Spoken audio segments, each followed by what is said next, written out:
Hi guys, this is Ada Ojide from Med Lectures Express, presenting to you our first ever daily med quiz. And the main topic of today is acute diverticulitis. A little bit of a disclaimer: this case is highly fictional. Any correlation to the present or reality is merely a coincidence. This is a concise review of acute diverticulitis. Mrs. Pippon is a 60-year-old female with a history of GERD and hypertension who presents to your ED with reports of frequent urination, fever, chills, nausea, diarrhea, and a 2-day history of hypogastric pain. Upon further evaluation, you noted fever of 101.2, abdominal distension, left lower quadrant tenderness with rebound, hyperactive bowel sounds, and CVA tenderness. Laboratory report include the following: the BBC is 18,000, neutrophil absolute 7.8, BUN 17, serum electrolytes are normal, CRP is 60, UA shows leukocyte esterase 2+, nitrite negative. Diagnostic reports include the following: CT with contrast revealed sigmoidal thickening and pericolonic fat stranding. Which of the following disorders is consistent with this presentation? A. Acute pyelonephritis. B. Mesenteric ischemia. C. Acute diverticulitis. D. Acute appendicitis. E. Acute cholecystitis. The following diagram illustrates the most common etiology of abdominal pain. You can also pause the video at this time to just review the landmarks. Key things that I've gathered from carefully reading the question is that the patient, Mrs. Pippon, is a female patient. She's 60 years of age, so she's of the older population. Her medical history is somewhat not remarkable, but also I want to notate her symptoms. She's reporting a frequent urination, fever, chills, nausea, diarrhea, and a 2-day history of hypogastric pain. This diagram is just the previously mentioned etiology of abdominal pain, most common etiology, and this diagram here just gives you the differentials for hypogastric pain. So you advance clock forward. Upon further evaluation, you noted fever of 101.2. So the key things that I want to notate here: the fever of 101.2, abdominal distension, left lower quadrant tenderness with rebound, which has a 92% specificity for diverticulitis, CVA tenderness. But it's not enough to make an actual diagnosis. One key thing that I want to mention that just that I can see from the clinical picture that kind of grabs at you is the fact that the risk factors for diverticulitis include the female population and the older population. Although the prevalence rate is from 45 years or above, but younger people like under 45 can still present with diverticulitis. The key important thing for younger women who are childbearing age is that you want to make sure you also do a pregnancy test.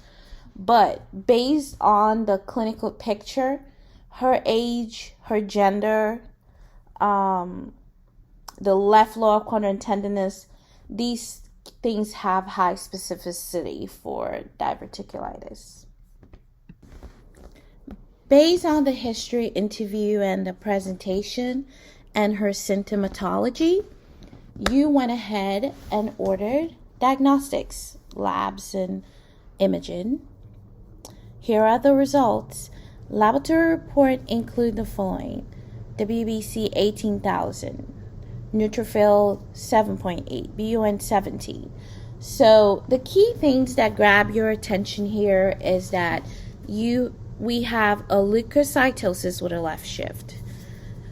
Greater than 55 to 68% of cases of diverticulitis will present with leukocytosis with left shift, but the absence of it does not rule out diverticulitis, because 20 to 40% of cases will have a normal WBC.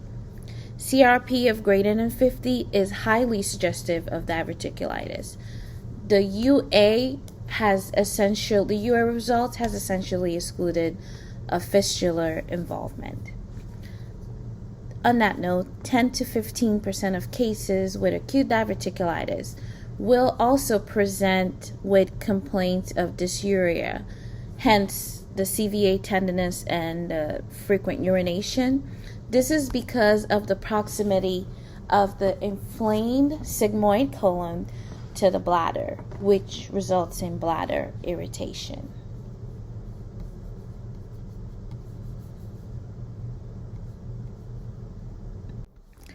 A little bit of a disclaimer: imaging findings lie within the realm of radiology, radiologist scope of practice, but it's important as a healthcare provider to understand the pathological process and what the findings in the report mean. Diagnostic report include the following: CT with contrast revealed sigmoidal thickening and pericolonic fat stranding. So this imaging, this CT imaging is just demonstrates pericolonic fat stranding, which is indicated by the red arrow from the two images. So that's just what is an area of attenuation, and that is just what it means, that there's a fat stranding. And fat stranding is akin to inflammation. So diagnosis of diverticulitis can be clinical. That is just based on the presentation and your history interview. However, CT is gold standard. Sigmoidal thickening just means bowel wall is edematous and thickened, and there are thickened mucosal folds. Pericolonic fat stranding suggests inflammation. Extensive pericolonic process, when there is an extensive colonic process that is visualized on the CT, that helps you narrow the diagnosis to, although there are other causes of pericolonic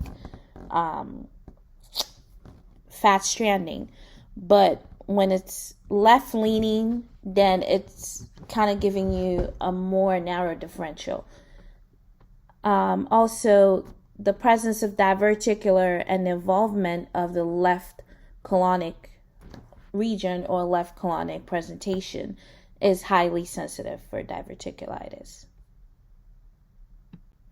So just to further explain the CT findings, this diagram here just shows the outpouching, which is the diverticular presence of diverticular in the colon.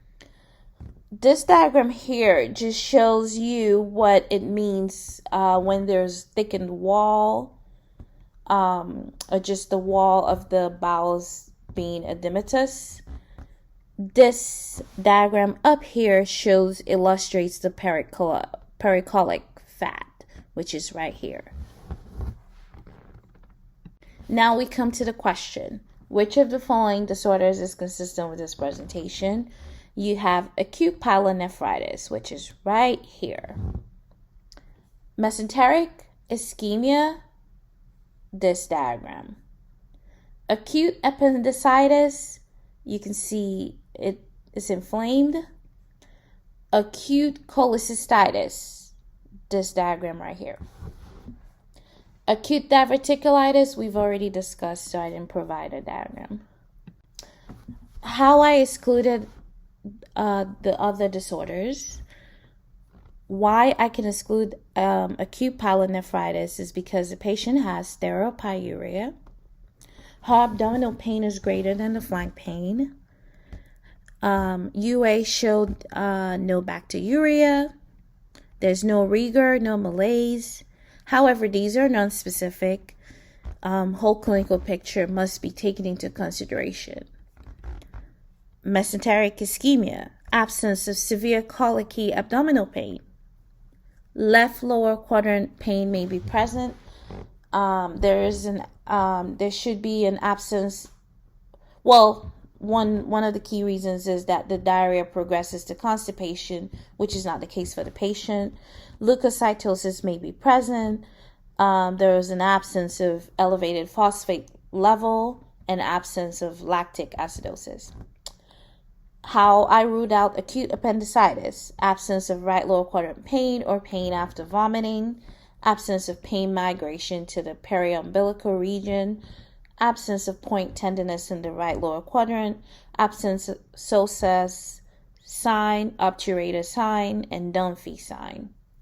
But patients that present with acute appendicitis can still have leukocytosis. Acute cholecystitis, how that was ruled out: absence of right upper quadrant pain and tenderness. Nausea is more marked in cholecystitis. There is also an absence of abnormal LFTs in the diagnostics, absence of Murphy's sign, but also can have leukocytosis. Okay, this diagram illustrates the management algorithm for acute diverticulitis. It kind of walks you through the clinical pathway of a patient presenting with diverticulitis. It gives you management plan for the low risk presentation and also a management plan for high risk presentation. You can also pause the video to be able to review it. Thank you so much for watching the video. I will also say that this is just a concise review. You need to review your text for further knowledge. Thank you. Bye.